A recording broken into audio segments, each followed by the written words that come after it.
Hello, good morning.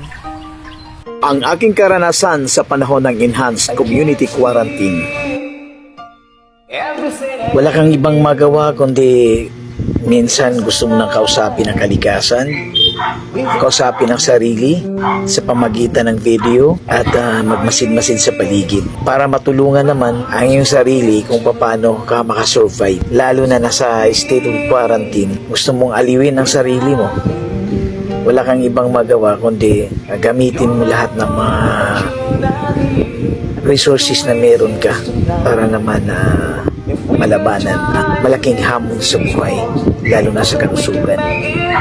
Kaya wala akong ibang nagmagawa kundi magpa-vlog nung mga time na yun. Salamat din sa mga technologies na nakakatulong din sa atin. Siguro kung na-quarantine tayo na walang technology, baka baliw na tayo ng lahat.